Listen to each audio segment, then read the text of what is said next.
అందరికీ నమస్కారం. Welcome to Telugu word. Albert Einstein గురించి మనందరికీ తెలిసిందే. 20వ శతాబ్దపు గొప్ప శాస్త్రవేత్తల్లో ఆల్బర్ట్ ఐన్స్టీన్ కూడా ఒకరు. అతని ఫోటో, ఎలక్ట్రిక్ ఎఫెక్ట్ వంటి ఆవిష్కరణలు భౌతిక శాస్త్రాన్ని మార్చేశాయి. 1879 మార్చి 14న జర్మనీలో జన్మించిన ఐన్స్టీన్ తన చిన్ననాటి నుంచి విశ్వం గురించి ఆసక్తి కనబరిచేవారు. 1921లో ఫోటో ఎలక్ట్రిక్ ఎఫెక్ట్ పై చేసిన పరిశోధనలకు గాను ఆయనకి నోబెల్ బహుమతిని కూడా అందుకున్నాడు. అయితే 18 ఏప్రిల్ 1955న ఐన్స్టీన్ మరణించినప్పుడు ప్రిన్స్టన్ హాస్పిటల్లో పనిచేసే పాథాలజిస్ట్ థామస్ హార్వే అతని మెదడుని ఎవరి అనుమతి కూడా లేకుండా దొంగిలించేశాడు.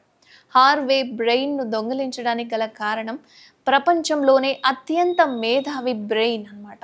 ఎందుకు అంత ప్రత్యేకమైంది అని తెలుసుకోవాలని ఇలా చేశాడని అధ్యయనాలు అయితే చెప్తున్నాయి. ఇక దొంగిలించిన తర్వాత ఆ దొంగిలించిన ఐన్స్టీన్ బ్రెయిన్ను ఆయన 240 ముక్కలుగా చేసి దానిపై పరిశోధనలు చేయాలని నిర్ణయించుకున్నాడు. ఇక తర్వాత హార్వే ఐన్స్టీన్ బ్రెయిన్ను ప్రపంచవ్యాప్తంగా ఉన్న శాస్త్రవేత్తలకు పంపి దాని మీద అధ్యయనాలు చేయించాడు. అయితే ఈ పరిశోధనల ద్వారా కొన్ని ఆసక్తికరమైన విషయాలు బయటపడ్డాయి. ఐన్స్టీన్ మెదడులో సాధారణ మనుషుల మెదడుతో పోలిస్తే న్యూరాన్ల సంఖ్య ఎక్కువగా ఉందని అధ్యయనాల్లో తేలింది.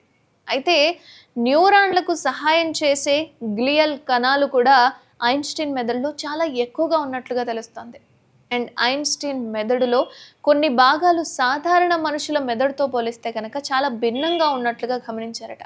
ఉదాహరణకి అతని పారిటల్ లోబ్ అనే భాగం ఇతరుల కంటే కూడా చాలా పెద్దదిగా ఉందట. ఈ భాగం గణితం, స్పేషియల్ రీజనింగ్ వంటి అంశాలకు సంబంధించింది.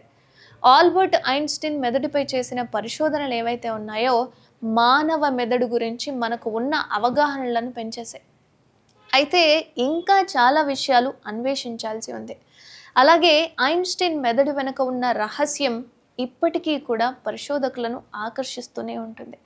ఎందుకు ఈ విధంగా ఉంది, ఇలా ఉండడానికి గల కారణాలు ఏంటి అని ఇప్పటికీ కూడా పరిశోధనలు జరుగుతున్నాయి.